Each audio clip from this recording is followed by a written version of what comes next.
Yes. Hi, my name's John St. John's. I'm CEO of Diabetes Education Centers of America, and we primarily help people with diabetes.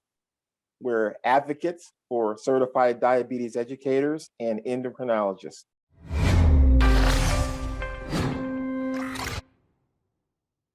Hey, it's Kellen, and today on Diversified Game, you are getting some game that can change your life. So many Americans don't even know that they have diabetes. We have, maybe for the first time, a real saint, live saint, John St. John. Yeah, that's his real name. And no, he wasn't in that movie. So get your mind out the gutter, get it into the game. John St. John, welcome to the show. How are you doing? Very good. Thank you for having me. Most appreciated.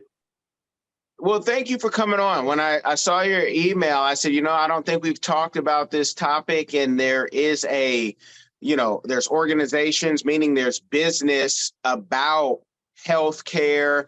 But, you have done some good interviews, and I plan on having them tag some of your interviews. I don't like to repeat questions. They can go back to those interview that you just did recently in Arizona, I believe, but to get the full story of how you got into this. He has diabetes. I'm just going to be spoiler alert. John St. John has diabetes, but I want you to talk to, and what I found really important to let people know, can you give people the numbers of maybe how many new diabetes cases there are and some early warning signs? Let's get that out of the way right now, because some people may not make it to the end because of their ADHD. So give us the game on that, please. Basically, half the country, if you include Americans in the United States that are undiagnosed, probably have diabetes. At least half the country, if you include undiagnosed individuals. Diabetes is one of those diseases where there are few symptoms. One of the symptoms would be great thirst. You're not just thirsty all the time. You're drinking something every hour, almost every 45 minutes. You're drinking water. You're urinating every hour, not a couple of times a day, but almost every hour. I've had those symptoms. The third symptom would be that you're tired all the time. And you could be anywhere from, there are a lot of juvenile diabetics in the United States, but even as a grown adult, 25, 35, 45, 55, if you're tired all the time, you're urinating all the time, you're drinking whatever, water, soda, all the time, then you probably should have your blood sugar checked, because you're tired because you've got your body is not producing enough insulin, and insulin is what converts sugar that's in your blood into energy for your red blood cells. So you're not getting that conversion, and so you literally, when you sit down, you fall asleep. Okay, can you clarify? Because you might, like me, I hear symptoms and I sometimes say, oh, no, that's me when I'm watching TV, right? But when we were young, our mothers, our parents, they told us, hey, drink more water. If you played sports, you were drinking jugs of water. And maybe now as an adult, you're still drinking water. And some people are unfortunately drinking the soda all the time. Is it something that, like, how do you go from I'm just trying to, drink my healthy water, or I got to have my soda, versus I'm drinking because I'm diabetic? Like, is there any other warning sign? Because the fatigue in America, people get tired. It's known for work, work, work, right? Is there anything that your system, anything happen with your skin? Because some people might get scared right now, like, I've been drinking like this forever. Have I had diabetes for the last 10 years? Yes, if I had what was originally diagnosed as psoriasis for at least 20 years. I probably went 15 years with undiagnosed high blood sugar, but I had psoriasis on the top and bottoms of my hands, on the top and bottoms of my feet. The skin was thickening severely on the bottoms of my feet. Everybody's physiology is a little bit different. You could actually start having problems with your vision. we just went through this COVID crisis here a few years ago, and a number of people found out, sadly, the hard way that they were undiagnosed diabetics. Diabetes, left unchecked, will suppress your immune system.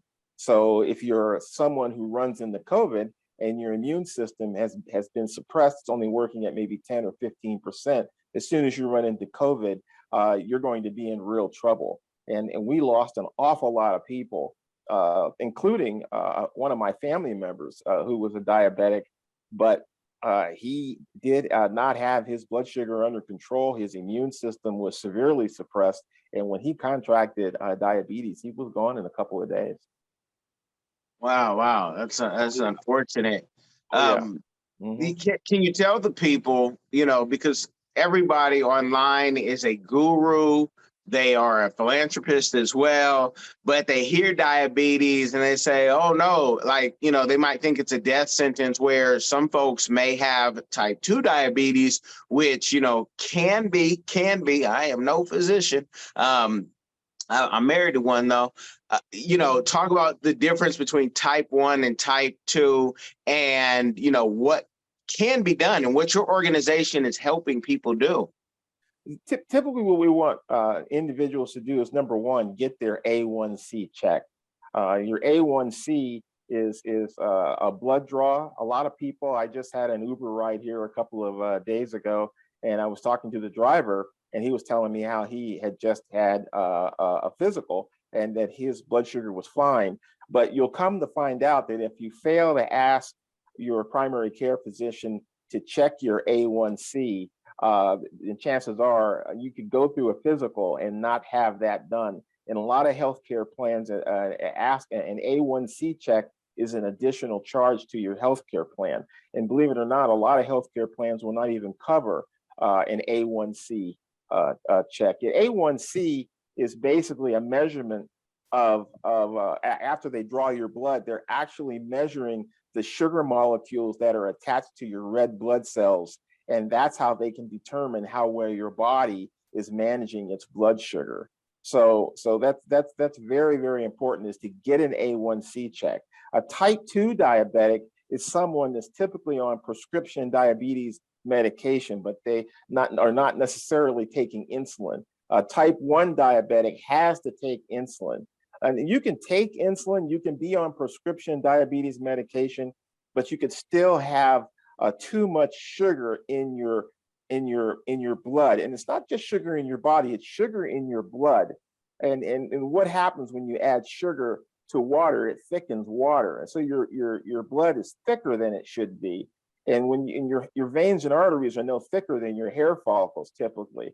So you're trying to pump this thicker blood, which may be the consistency. You can imagine something similar to like pancake syrup. You're trying to pump this incredibly thick blood, even though you're on insulin or even though you're on prescription diabetes medication. You do not have your blood sugar under control because your A1C level is too high. It should be somewhere no higher than 7.5. If you're below 7.5, you should be fine. And that's typically what the American Diabetes Association says. Tell the people, with diabetes, what are some things that people can do to prevent at least the type 2, or what are some preventions? Because you just may have it. There's kids we know who just, they have it. What is it? The food that's killing us here in America? What can we do? We know the exercise, and I want to know what's your opinion on why during a physical, insurance won't cover, or your physician won't automatically give you that test, knowing that it's such a problem. If you can answer all of that, take your time. It's diabetes is an interesting condition to have. I went years, literally years, undiagnosed, like I said previously, and then once I found out that I was a diabetic, and they put me on prescription diabetes medication. A lot of times people take prescription diabetes medication. But when you go to your primary care, you kind of notice where they may be talking to 4 or 5 or 6 different patients at a time. They're only going to spend a small amount of time with you. And so a primary care physician's responsibility primarily is to diagnose and write prescriptions. But as far as you getting any information from a primary care, they don't have time for that. That's why we are advocates for certified diabetes educators. When I went to my primary care and they said, your blood sugar, your A1C is 12.5. 12.5 A1C is blindness level. That could cause you to go blind. That's neuropathy level. That could cause nerve damage and numbness in your hands and feet and tingling. That's kidney failure. 12.5 is kidney failure. I was right on the cusp of being in real trouble. That's a diabetic stroke. That's a foot ulcer.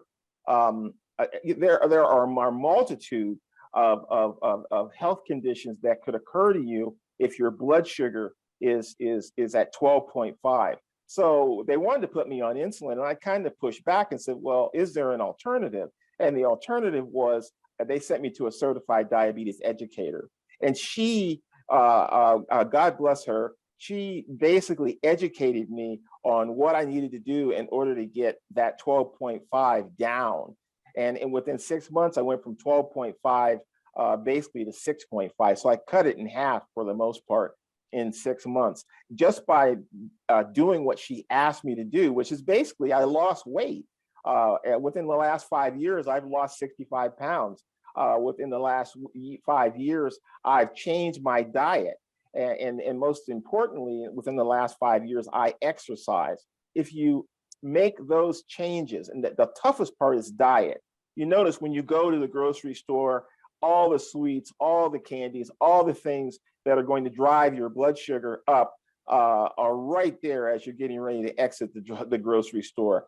But a certified diabetes educator will tell you that about 85 to 90% of the things that are in the grocery store are not beneficial to you if you are a diabetic. To give you an example, I do not eat any cereal. I do not eat oatmeal. Most oatmeal, your body will convert that into carbohydrates, and that's sugar. I do not eat, I cannot even eat shredded wheats. Shredded wheat, your body will convert that into carbohydrates, and that's sugar for your body. I do not eat any artificial sugar. There are a lot of diet soft drinks and candy bars that have aspartame and NutraSweet and all of these different artificial sweeteners. I do not consume any of those things because for a diabetic, sugar is sugar, whether it's artificial or just plain brown or white sugar. But you really have to be proactive. And believe it or not, many Americans every day, hundreds of Americans, find out that they're a diabetic when they're having their foot amputated or toes amputated. That is very, very common in the United States. They step on something, they're walking around barefoot, they step on something sharp, they put a small puncture in the bottom of their foot, and then that puncture will not heal after 30 days. Starts to smell, it starts to have an unusual smell, kind of like rotten cheese. They go to their primary care, they see a podiatrist, and the next thing you're doing is amputating their foot, and the patient's trying to figure out, well, what did I do wrong? He says, well, you're a diabetic. But I felt fine, and that's very common in the United States. Is it compared with other countries? What are we doing, wrong? You talk about the snack aisle. I almost wanted to ignore that because I'm like, every time I'm fighting it, or I'm losing that battle a lot of times. But what is it about America? And I'm really setting you up because I know what it is. I know what it is. I know that the Goya that we have here is illegal in Mexico. When you go to Mexico, the amounts of sugar they can put in one little can here, you can't even put in a whole liter in Mexico or in a country in Africa. But the diet, I almost want to have a scapegoat and blame the government, but what can we do What is it? And I'll just let you expound on that because you've done, this is what you do. You can make necessary changes, but the first thing, like I said, we advocate. First thing you need to do if you've been diagnosed as a diabetic, if they put you on prescription diabetes medication, the most popular one is a medication called metformin, which has a tendency to upset an individual's stomach. So a lot of people even stop taking it. But you want to go see a certified diabetes educator. You want to talk to your primary care and see if they'll give you a medical referral to talk to a certified diabetes educator. And if you can't get to one of those, get to an endocrinologist, get a medical referral to talk to an endocrinologist about how you can go about getting your blood sugar under control. I haven't had any fast food in the last 5 years. I do not eat fruit. I can eat a banana, maybe a half a banana, but these are difficult things for people to hear because people like eating cherries, they like eating strawberries, they like eating cantaloupe, they like eating grapes. But there's a ton of sugar in the fruit that we eat. If you drink a Diet Coke or a Diet Pepsi, the sucrose or aspartame that's in those diet soft drinks are not good for you as a diabetic and will drive your blood sugar level up. And that's what is the complicated part, is the changing of your diet. I'm primarily a vegetarian today. I eat very little bread. Bread, for the most part, is converted into carbohydrates, and your body basically turns that into sugar. You can kind of get away with whole wheat bread because your body processes what they call glycemic load. It processes whole grain sugar much slower, so it doesn't drive up your blood sugar. But my company, we give you an awful lot of information so that when you get to the certified diabetes educator or when you get to the endocrinologist, you're going to have everything that you need in order to have an intelligent conversation with them. But the big one is, and lose weight. If you're overweight, lose weight. Do everything in your power to eliminate all the sugar that you're consuming, eliminate carbohydrates, no more candy, no more candy bars. There's sugar practically in everything, even in fast food buns. Some, and I won't mention the name of them, but some fast food restaurants, if you buy one of their sandwiches, there's actually 8 to 10 grams of sugar just in the bread. They add sugar to the bread in order to make it a little more palatable for you to eat. I mean, everything, fast food especially, has a tremendous amount of sugar in it. It's almost the conspiracy theorists would say this is a plot. This is a way to get a lot of people out of here, keep folks paid, recycling that money.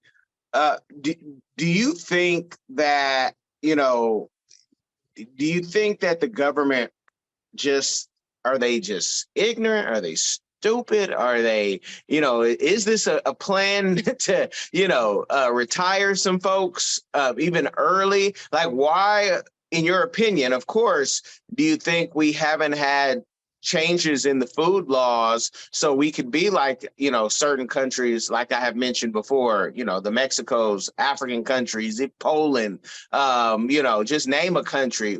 What is it? Well, I'm 62 years old, and I've grown up in this country, and you're just so indoctrinated with the television commercials and the radio shows and the billboards and everything to consume items that are just processed foods that are just not really good for you, especially if you're a diabetic.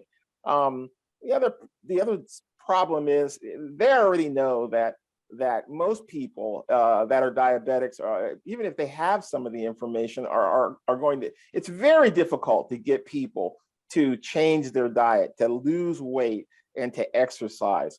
And there's a tremendous amount of money in the treatment of diabetes. I talk to people all the time. I just had a seminar with a person in Flint, Michigan, that he was, he has a foot ulcer, a diabetes related foot ulcer. and they're talking about amputating his foot.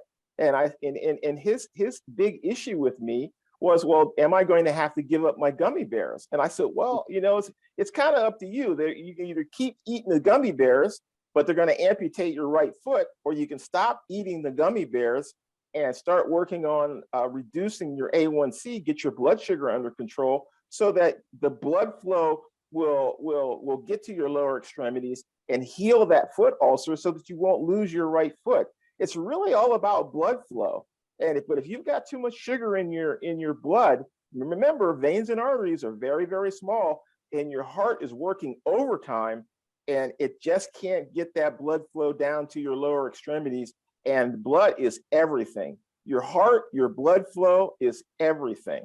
Good blood flow is someone that's going to be very, very healthy. Poor blood flow, if you smoke, if you drink, you got to remember, every time you drink, there's alcohol, and your kidneys and liver have to work overtime in order to process that alcohol. Well, what is the conduit behind that? The conduit behind that is your blood flow, and your heart's ability to pump blood. So the easier it is for your heart to pump blood, the healthier you're going to be. The more sugar that's in your blood, the more stress your heart's going to be under, and then into and up to a point of where you could literally have a heart attack or a diabetic stroke. And hundreds of people have diabetic strokes in the United States every day. Hundreds of people. They end up in the emergency room. And it's like, well, what happened? Oh, you had a diabetic stroke. Well, what are you talking about? I'm not a diabetic. Well, you are. You're just an undiagnosed diabetic. How much is that A1C test for someone to take if they don't have insurance, or if they do? Hopefully, you guys listening have your insurance, so when you're filing your taxes. But how much is it? It's an expensive thing. I do not have health care, and I pay for my test out my own pocket. I go to a place called Lab Express, but there are blood testing locations throughout the United States. And the cost for me to go to Lab Express is $35. And I find if I go in at 10 a.m. by 4 p.m., I will get an email that will give me what my A1C results are. And I just had that done 10 days ago. I get it done every 3 months. Every 3 months, I get my A1C tested. And my last A1C test was 7.1. So I'm just about where I want to be at my age. But I work on it daily. I exercise daily, and I work on losing more weight. Right now I'm at about 195 pounds. 5 years ago, I was at 265 pounds. Wow. And I'd like to get down to like 170, 175. So I'm really working hard to continue to lose the weight. But the number one thing is to change your diet. Unless you change your diet, unless you change what you're eating and what you're consuming, what you're drinking, you're going to have a real tough time getting your blood sugar under control. And eventually, you will run into some of the real more serious aspects of diabetes, like a foot ulcer, diabetic stroke, or even kidney failure. And if you end up with kidney failure, which if you look around at all of the dialysis facilities in the United States, and there are hundreds of them, the number one reason for kidney failure in the United States is diabetes. And if you end up with kidney failure, you probably should start thinking about getting your house in order. The average person that ends up with diabetes-related kidney failure lives about 2.5 years. The last guy I knew that I talked to, I met him after he had kidney failure. His A1C was 14.5, and his primary care changed his insulin prescription, but 30 days later, he had 98% end-stage renal failure, and he went on dialysis. And the last time I talked to him, which was last October of 2022, he had told me he had gotten his A1C down to 7.0. But he still was on dialysis. Because once your kidneys go, that's pretty much it. But I congratulated him, and then I found out in February, because I asked about him, he had passed away. He actually had a heart attack at the dialysis facility. Wow. Oh, yeah. Now, I know people take, with type 2 diabetes, Mounjaro. I've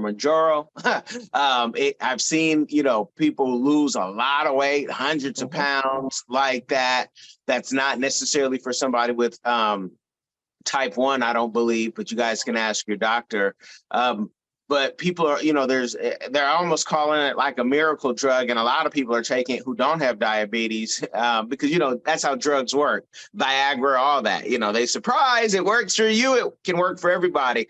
I just want to grow my hair more. Okay, take this. And you're growing other things. Can you talk about, you say you don't eat fruit at all, where we see somebody like Damon Dash go on interviews and he's like, I have to eat candy. That confuses a lot of people. And, between the 1 and the 2, and you can't eat fruit, but he's eating candy or cookies. Explain that a little bit so people can kind of have some clarity. Because I'm not a licensed healthcare professional, basically I'm a retired engineer. I'm an advocate for certified diabetes educators and endocrinologists. I encourage people, once they're diagnosed with diabetes, to seek out a certified diabetes educator and to seek out an endocrinologist. Down the line and within the future, we're looking at opening up centers, and we will have certified diabetes educators at the centers. But the prescription medication that's being prescribed for individuals who are losing weight, that's great. Losing weight is excellent when it comes to getting one's blood sugar under control, but you really have to change your diet. You really have to change what you're eating. And that's the toughest part. And it has to be consistent. A good example is you can't, like, I don't eat rice. Rice, your body turns rice into carbohydrates, and you can't eat a little bit of rice. You just have to stop eating rice. I do not eat potatoes. Potatoes turn your body into your body turns potatoes into carbohydrates, which is sugar. There are so many things out here that we consume as a part of the so-called American diet that will drive your sugar right up to the roof. And you could have an A1C of 14.5 and feel just fine, but eventually you're going to start to have some serious health problems. And a lot of people end up, I can't tell you how many people end up with foot ulcers. I mean, that's the number one cause of foot ulcers is diabetes. It's just because you have no blood circulation in your lower extremities, in your feet, or in your toes. A lot of people end up with their toes being amputated initially, but they still have not seen or talked to a certified diabetes educator. So they're still consuming and eating the same things. There's a lot of money to be made in amputations. To get a foot amputated, $150,000, $170,000 plus rehabilitation. There's a lot of money in the healthcare industry in the United States. The way it's set up, if you're healthy, that's not good for them. People who are sick, people who need amputations, people who need dialysis, people who have heart attacks. Imagine if you have a heart attack, that may take you 6 months to recover. You may need to go through physical therapy, a diabetic stroke, physical therapy. All of that is expensive. All of that is taxing on your healthcare plan. And most people have to come up with 20%. So their healthcare plan may cover 80% of it, but what's 20% of $100,000? That's $20,000. So if you end up with an amputation, a foot amputation, and I know of people, if you really want to see a lot of amputations, just get on the public transportation, go get on the bus. That's where they end up because they can't drive. They're missing a foot, or they're missing. I've seen where people have had their fingers amputated. They can't steer a steering wheel because of diabetes. And diabetes also causes blindness. Basically what happens is it blows your optic nerves out and you're permanently blind. That happens every day in the United States. So with that, and no, not everybody has that. We see Prime Time, go through his thing, and it doesn't look good, even if you have money and you're like, hey, this is Prime Time. He's healthy. He's an athlete. So it shows that just because you have money, you're an athlete, could have been the greatest at what you do. You're not, immune. But when you talk about, diet and what's the quick fix, because, there are diabetic like meal plans. I think Home Chef even has one where they'll send you stuff. Are those things even good? Are they just, bland, tasteless ingredients they put together? Give us the game on that. There are a lot of different. I'll give you a good example. Is the one that everybody's jumping on. I can't even remember the name of it. I won't even mention it. But as a part of this special diet plan, they tell you that you can't eat a chocolate bar. So I had a conversation with one young lady that was. She was talking about how her, she had gotten on this special diet and her blood sugar was still going up. And I asked her. I said, well, let's talk about the chocolate bar. And in the diet, it says that you can eat 1 square of the chocolate bar. So I asked her, how many squares of the chocolate bar are you eating? And she says, well, I'm eating the not 1 square. I don't eat 1 square, but I eat like maybe 8 squares. Well, in 1 square, there's like 2 grams of sugar, but in 8 squares, that's 16 grams of sugar. So she's consuming almost the entire chocolate bar. Another one is they talk about salads. It's not the salad that gets you with regards to driving up your blood sugar. It's the salad dressing. Your typical salad dressing, let's look at ranch salad dressing, has about 8 grams of sugar per tablespoon. And it recommends that you use at least 1 or 2 tablespoons. That's considered a serving. We also teach people how to read nutrition labels, which are incredibly complicated. And I'm an engineer. And when I was first shown this, I was like, oh my God, I couldn't get over how I was misreading nutrition labels. But most people drown their salad in salad dressing. And it's driving up their blood sugar because they've got they're putting almost a half a bottle of salad dressing on their salad. And that's 32 grams of sugar. And it's driving up their blood sugar. If you're going to eat a salad, use apple cider vinegar, which is an excellent substitute for salad dressing. And that won't drive up your blood sugar at all. And that's what I use whenever I have a salad. I stay away from croutons. Croutons are carbohydrates. I stay away from corn. Corn is a carbohydrate. So I don't have corn. I don't eat corn on the cob. Corn on the cob will drive up your blood sugar. But you have to be educated. Someone has to point these things out to you. And to be honest with you, my certified diabetes educator was nice enough to allow for me that I could contact her outside the office if I had a question. And you need to find somebody. What we do is we hold people's hands. We're here to answer questions.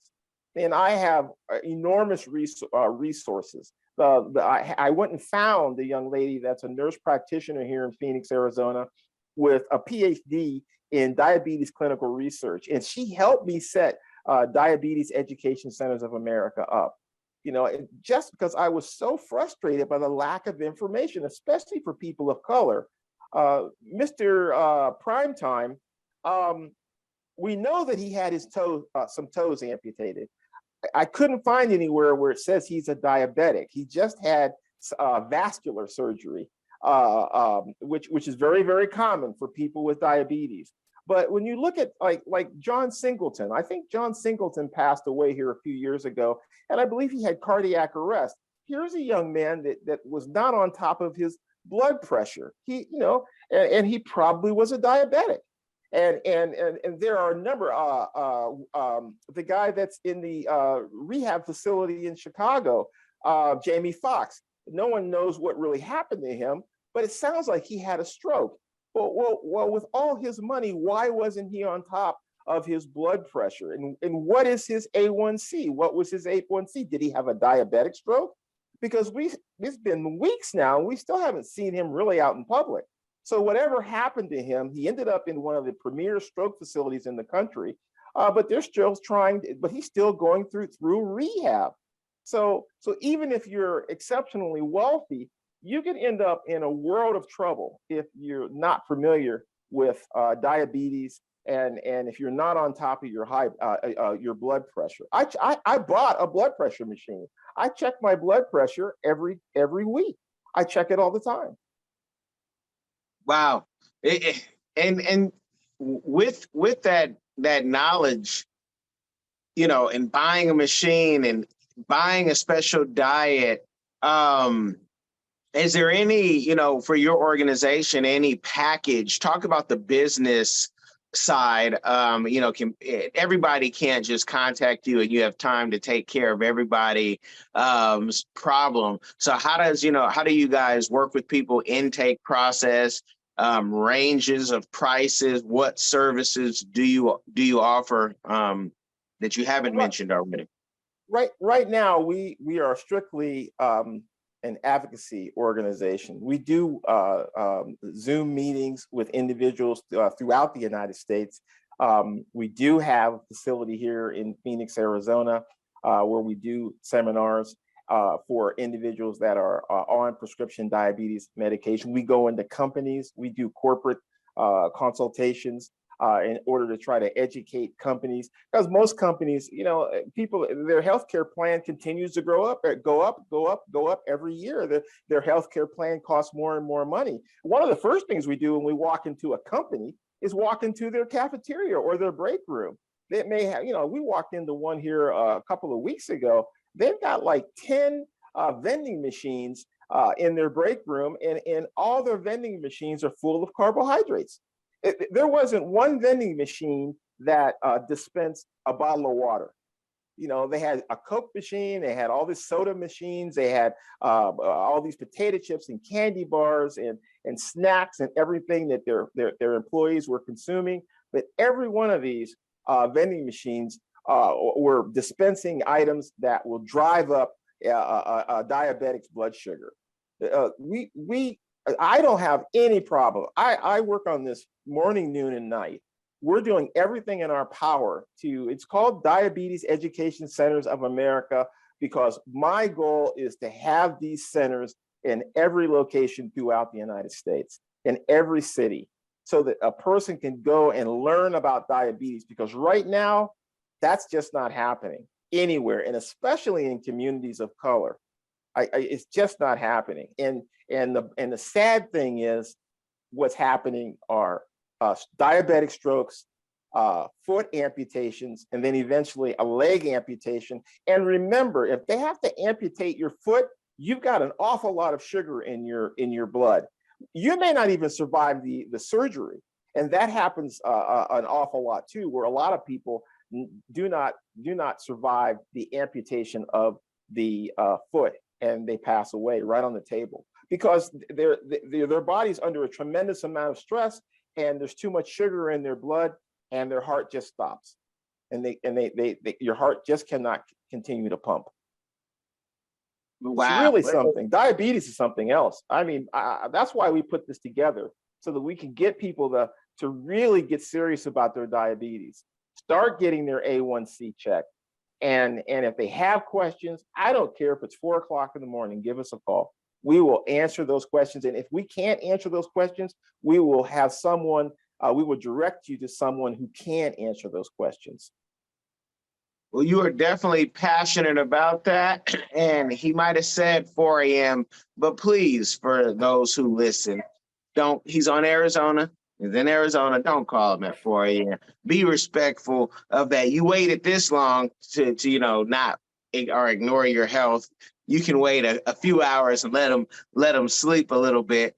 Let the people know, if there's something you haven't mentioned. It's my signature question, and you've been talking about it this whole time. The community give back that you're doing, or that maybe that you would like to do. Maybe there's an event in the future that you're doing for the people. But I have to ask my question, even though you've been preaching it this whole interview. Well, if you really want to find out what we're all about, you can go to our website. It's the same, the letters of the business, DECOA1C.com. It's just Diabetes Education Centers of America, A1C.com. And but it's just all the letters of each word in the title of the name of the business. The first letter, DECOA1C.com. there's a wealth of information on our website.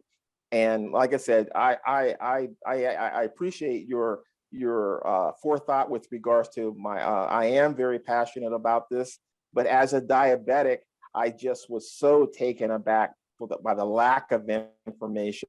I mean, they wanted to put me on insulin. He prescribed me. He gave me a prescription for insulin like he was just writing out a receipt. I mean, it was no big deal to him. And I'm standing there, I'm sitting there thinking, oh my God, I'm going to have to be injecting myself with insulin.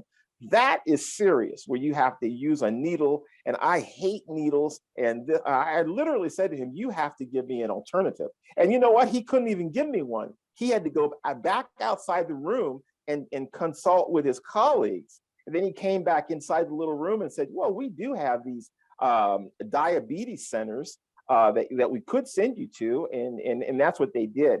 And then 3 years later, they closed all the diabetes centers with under this one hospital umbrella. They had 5 of them. They closed all 5 of them 3 years later. Wow! Wow! Oh yeah! Oh yeah! There's definitely an agenda, folks. Our job is to give you the game, expose the game, and then your job then is to, whether you are checking your own health, your family's health, you know, kids, all that, but also sharing the game. If John St. John, if you have any last words, please let the people know. You know, again, your website. You guys, you can check out, you know, the videos that they have on the website. Links will be in the description. But if you have any other last words, please share. I just want to say thank you to you. It's most appreciated. That's how we're able to help people, is by getting this information out there, and you're a big part of that. Once again, it's Diabetes Education Centers of America, and the website is DECOA1C.com. And just God bless and thank you so very much for everything that we've talked about today. You are welcome. And audience, you are welcome. So now, while you share that game with someone, know that it will change their life. It will bless their life and their families. You guys be blessed.